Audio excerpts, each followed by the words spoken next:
આપ जय माता जी।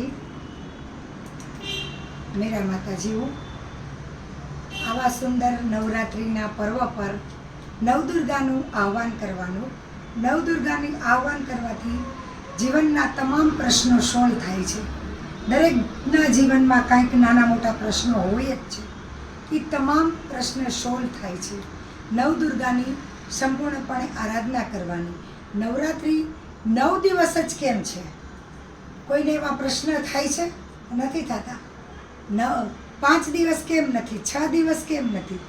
7 દિવસ કેમ નથી?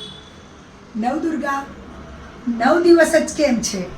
બાળક 9 મહિના જ માના પેટમાં બાળક 9 મહિના જ કેમ રહે છે?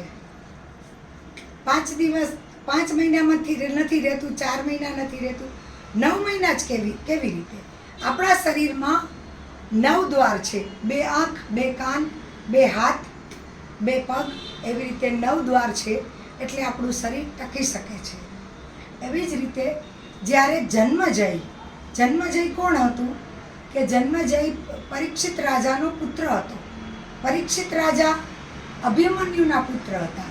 જ્યારે જન્મજયે વ્યાસજીને પ્રશ્ન કર્યો કે હે વ્યાસજી, નવરાત્રિ એટલે શું?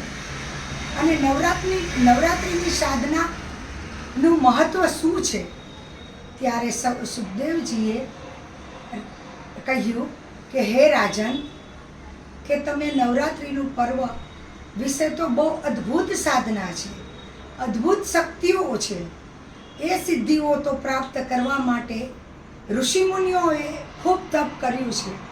માં ભગવતીની આરાધના કરવા, માં નવદુર્ગાની આરાધના કરવી એ તો એક અદ્ભુત પર્વ છે.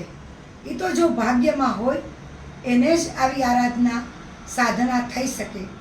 અને આ સાધના બહુ અદ્ભુત છે. તો હું બધાને જય માતાજી.